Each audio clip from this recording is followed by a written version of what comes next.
10ஆம் வகுப்பு கணிதம் கட்டாய வினா 7x - 3y = -12 2y = x + 3 ஆகிய நேர்கோடுகள் சந்திக்கும் புள்ளி வழி செல்வதும் x அச்சுக்கு இணையானதுமான நேர்கோட்டின் சான்பாட்டை காண்கன்னு கேட்டிருக்கு.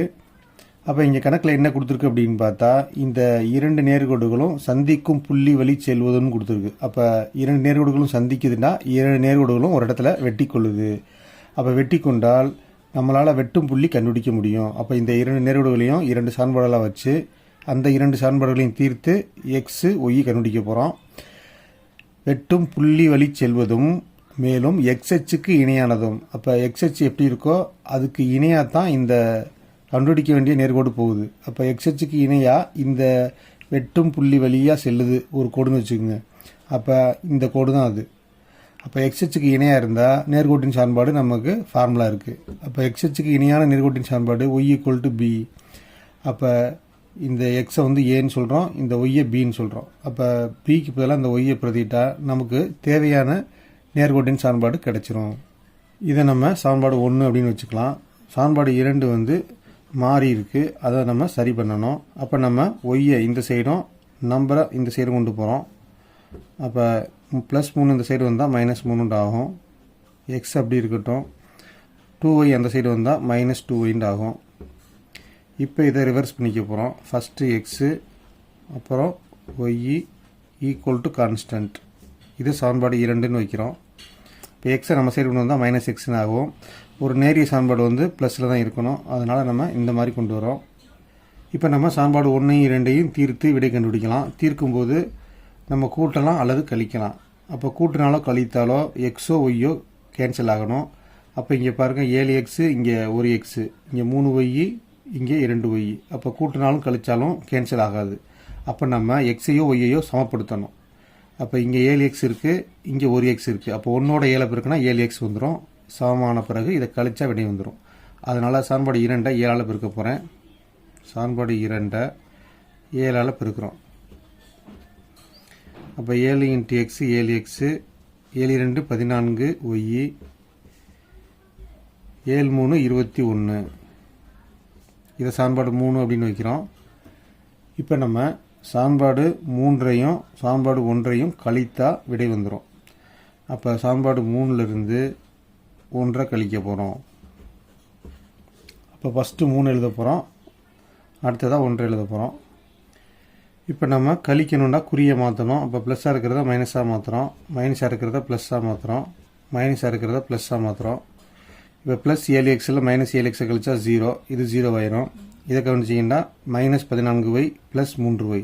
இப்போ இதுவும் குறி மாறி இருக்குது, அப்போ கழிக்கிறோம். அப்போ 14ல் 3 கழிச்சா 11. பிக் நம்பர் சைன் வந்து மைனஸ். இப்போ -11y. இங்கே ப்ளஸ்ஸாக மாற்றிட்டோம், இங்கே மைனஸ் இருக்குது. ப்ளஸ் மைனஸ் குறி மாறி இருக்குது, அப்போ கழிக்கிறோம். அப்போ கழிச்சா 1ல் 2 போகாது, உனக்கு கடை வாங்கிட்டா 11, 11ல் 2 போனால் 9. இங்கே பிக் நம்பர் சைன் வந்து மைனஸ். அப்போ விடை வந்து மைனஸில் வரும். இப்போ நமக்கு ஒய் தான் தேவை. ஒய்யை மட்டும் நம்ம சைடு வச்சுட்டு -9 அப்படி இருக்கட்டும். இந்த -11 அந்த சைடு எடுத்துகிட்டு போகிறோம். அப்போ -11 × ஒய். அப்போ பெருக்கில் இருக்கிற இந்த -11 அந்த சைடு போகும்போது வகுத்தல்ல மாறும் பை -11. இப்போ நம்ம மைனஸ்க்கு மைனஸ் கேன்சல் பண்ணிடலாம். அப்போ y = 9/11 அப்படின்னு கிடைக்கிது. இந்த ஒய்யின் மதிப்பை கொண்டு போய் நம்ம சான்பாடு 1லோ 2லோ 3லோ பிரதியிட்டால் நம்மளுக்கு எக்ஸ் கிடைச்சிரும். அப்போ ஒய்யின் மதிப்பை வந்து 2ல் பிரதியிட்டால் நமக்கு குயிக்காக விடை கிடைக்கும். அதனால் இதில் பிரதியிட போகிறோம். இப்போ நம்ம ஒய்க்கு பதிலாக 9/11 பிரதியிடுறோம், = -3. இந்த 2ஐ உள்ளே பெருக்க போகிறோம். 9 18/11 = -3. இப்போ -18/11 அந்த சைடு கொண்டு போகும்போது +18/11 அப்படின்னு மாறுது. இது கலப்பு பின்னம், இதை தகா பின்னமாக மாற்ற போகிறோம். 11 × 3 33, -33 + 18/11. இப்போ இதை கழிச்சா -15/11 கிடைக்குது.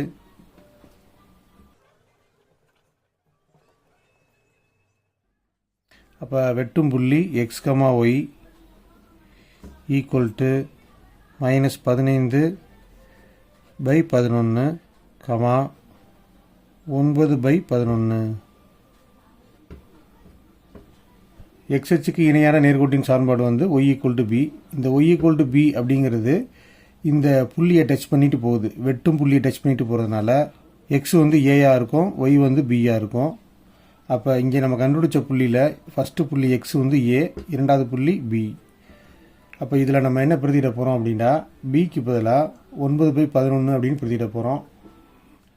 y = பிக்கு பதிலாக 9/11 போடுறோம். இப்போ உங்களுக்கு தெரியும் ஒரு நேர்கோட்டின் சார்பாடு ax + by + c = 0 அப்படின்னு முடியணும். அப்போ 0ன்னு முடியணும்னா இந்த 9/11 நம்ம சைடு எடுத்துகிட்டு வரணும். அப்போ -9/11 அப்படின்னு ஆகும். அடுத்ததாக ஒரு நேர்கோட்டின் சார்பாடு வந்து பின்னத்தில் இருக்கக்கூடாது. பின்னத்தை நீக்கணும்னா இந்த 11 நீக்கணும். அப்போ 11 நீக்கணும் அப்படின்னா இருபுறமும் 11ஆல் பெருக்கணும். அப்போ இருபுறமும் நம்ம 11ஆல் பெருக்கிறோம். பெருக்கிட்டா 11 × y 11y -11 × 9/11 = 11 × 0. இந்த 11க்கு 11 அடியாயிரும். ஒரு 11 11, ஒரு 11 11, -9 = 11 × 0 0. இப்போ இதுதான் தேவையான நேர்கோட்டின் சார்பாடு.